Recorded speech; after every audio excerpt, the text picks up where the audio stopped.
उड़ीसा के पुरी में भगवान सूर्य को समर्पित ये है कोणार्क मंदिर। कोणार्क शब्द कोण और अर्क शब्दों से मिलकर बना है। कोण यानी कोना या किनारा और अर्क का अर्थ है सूर्य। इसका मतलब हुआ सूर्य का किनारा। उड़ीसा राज्य में ये इकलौता ऐसा ऐतिहासिक स्मारक है जिसे 1984 में यूनेस्को वर्ल्ड हेरिटेज साइट में शामिल किया गया। मंदिर के गहरे रंग के लिए इसे काला पगोडा भी कहा जाता है। इतिहासकार मानते हैं कि ये मंदिर 750 से भी ज्यादा साल पुराना है, जिसका निर्माण 1250 ईस्वी में गंग वंश के राजा नरसिंह देव प्रथम द्वारा कराया गया था। अबुल फजल ने आईने अकबरी में लिखा है कि राजा नरसिंह देव ने 12 सालों के पूरे राजस्व को मंदिर के निर्माण में ही लगा दिया था। इस मंदिर को पूर्व दिशा की ओर ऐसे बनाया गया है कि सूरज की पहली किरण सीधे मंदिर के प्रवेश पर ही गिरती है। कलिंग शैली में निर्मित इस मंदिर की संरचना रथ के आकार की है। इस रथ में कुल 12 जोड़ी पहिए हैं। एक पहिए का डायामीटर लगभग 3 मीटर का है। ये पहिए मंदिर के मुख्य आकर्षण का केंद्र हैं, क्योंकि ये पहिए घड़ी की तरह समय बताने का काम करते हैं। इसलिए इन पहियों को धूप घड़ी भी कहा जाता है। इन पहियों को आप इंडियन करेंसीज पर भी देख सकते हैं। इसके साथ ही इस रथ में 7 घोड़े भी हैं, जिनको सप्ताह के 7 दिनों का प्रतीक माना जाता है। प्रवेश द्वार पर एक और चीज है जो सबका ध्यान आकर्षित करती है, और वो है द्वार के दोनों तरफ बनी ये मूर्तियाँ। इन मूर्तियों में सिंह के नीचे हाथी है और हाथी के नीचे मानव शरीर है। इन मूर्तियों के जरिए मानव जीवन की समस्याओं को अनोखे तरीके से पेश किया गया है।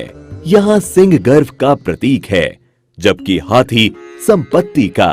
यहाँ ये बताने की कोशिश की गई है कि गर्व और संपत्ति मानव का विनाश कर देते हैं।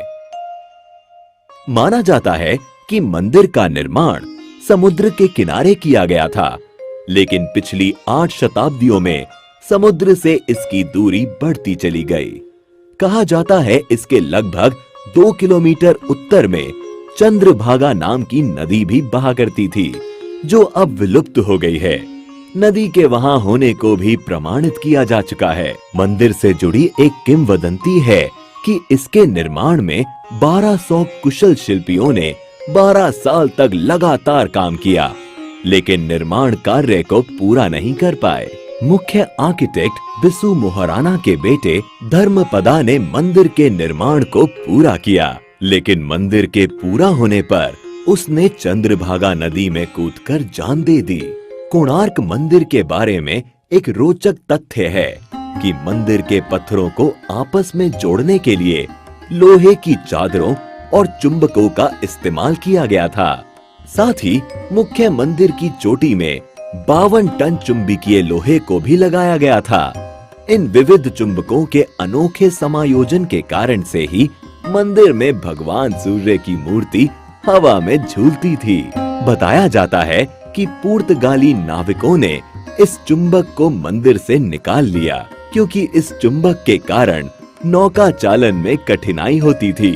इस मंदिर के बारे में रविंद्रनाथ टैगोर ने कहा था, Here the language of stone surpasses the language of man। यहाँ आने के बाद ये कथन एकदम सही लगता है। इतिहास और जबरदस्त नक्काशी के शौकीन पर्यटकों के अलावा यहाँ उनके लिए भी बहुत कुछ है, जो यात्रा में कुछ खास और रोचक की तलाश करते हैं।